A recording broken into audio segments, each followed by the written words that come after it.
Minta tolong, mohon maaf, juga terima kasih.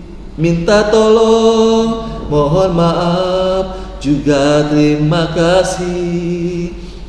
Bapak Ibu Saudara yang dikasihi oleh Tuhan Yesus Kristus, ini adalah lagu yang sangat familiar pada kalangan anak-anak usia dini.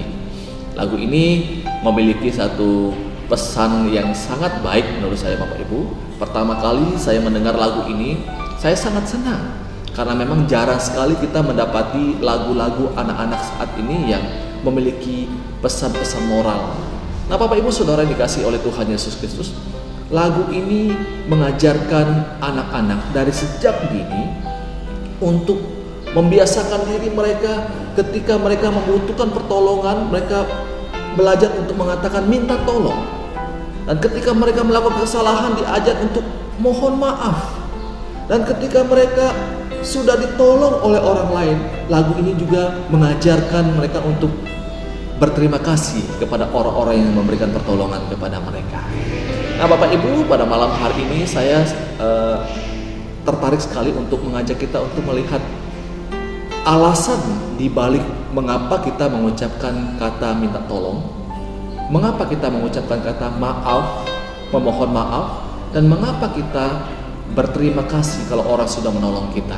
Nah, saya akan mengajak kita untuk melihat 3 kata ini, Bapak Ibu, dan saya akan memfokuskan hanya pada 1 kata pada malam hari ini, dan 2 kata selanjutnya akan kita bahas pada renungan berikutnya.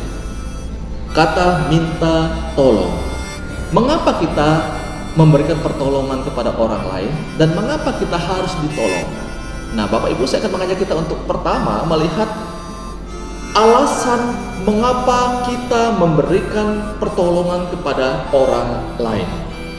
Kalau kita berbicara tentang memberikan pertolongan, Bapak Ibu, tentu banyak alasan-alasan orang sehingga dia memberi atau memberikan pertolongan.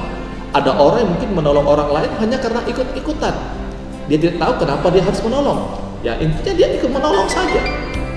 Bapak Ibu, ada juga yang memberikan pertolongan karena memang terpaksa. Apalagi kalau sudah diwajibkan harus menolong dia. Awalnya mungkin dia tidak mau, tapi karena sudah diwajibkan, mau tidak mau ikut. Kemudian ada orang juga yang memberikan pertolongan karena mau pamer, mau menunjukkan bahwa dia adalah orang yang juga dermawan, sehingga dia memberikan bantuan kepada orang lain.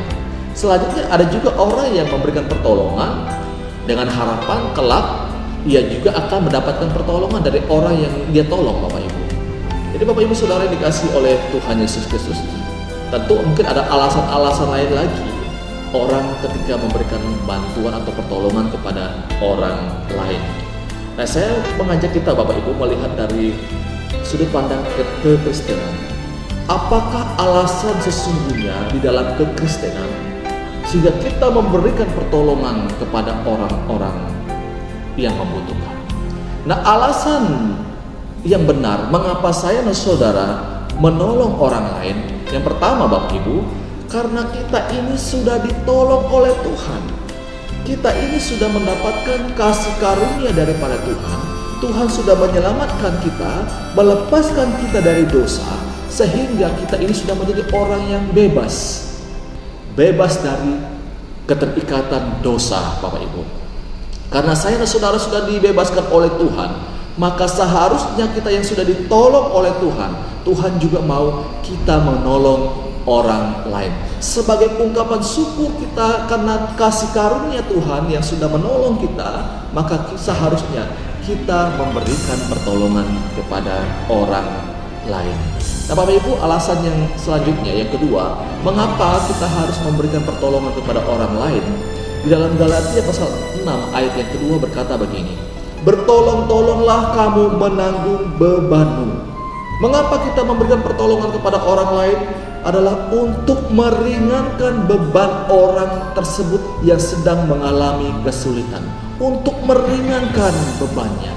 Bapak Ibu Saudara yang dikasihi oleh Tuhan Yesus Kristus, jadi ketika saya dan saudara memberikan pertolongan kepada orang lain, bukan supaya nanti kita akan mendapatkan balasannya. Bapak Ibu Saudara, Kalau kita memberi pertolongan kepada orang lain dengan berharap bahwa suatu saat dia akan memberikan balasan, menolong kita juga, maka ini akan membuat kita kecewa. Dan besar kemungkinan kita akan berhenti untuk menolong orang lain, karena ternyata orang yang kita tolong itu tidak memberikan respon yang baik kepada kita. Tetapi alasan kita memberikan pertolongan kepada orang lain, Bapak Ibu, karena kita sudah ditolong oleh Tuhan, karena kasih karunia daripada Tuhan.